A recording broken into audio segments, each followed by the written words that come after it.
অসার নৈবেদ্য আর আনিও না। পরমেশ্বর পিতার ভবনে অসার নৈবেদ্য, যার কোনো স্থান নেই, সেই নৈবেদ্য এনোনি। ধূপ দাও আমার ঘৃণিত। ধূপ দাও যখন না বলছে, ধূপ জ্বালতে না বলছে, আমরা কিন্তু ধূপ জ্বালতেই আছি, জ্বালতেই আছি। মশা প্রচুর লাগছে, মশা মারা ধূপ এনে জেলে দিচ্ছি। ধূপ জ্বালতে না বলছে, মশা মারা তো ধূপটা জ্বালছে, না তো কী অসুবিধা হয়ে যাবে? ওটাতেও অসুবিধা, ওটাও ধরা যাবে না।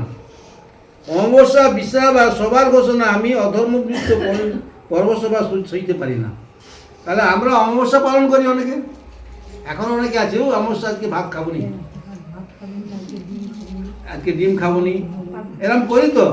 পরমেশ্বর বলছে অমাবস্যা বিশ্রামবার, বিশ্রামবার আসার সময় আমরা কি করি? ভুলে যাই বিশ্রামবারে আসার কথা, যেখানে পরমেশ্বর পিতা আশীর্বাদের দিন রাখছে, সেই বিশ্রামবারে আমরা আসতে ভুলে যাই। অথচ আমরা খ্রিস্টে বিশ্বাসী, ঈশ্বরে বিশ্বাসী, খ্রিস্টের বাক্যেতে আছি আমরা, সেই বিশ্রামবারকে আমরা ভুলে যাই, আসতে চাইনি। কখন যাব? যখন হালাতে পড়বো তখন যাব দাদা ভাইয়ের কাছে।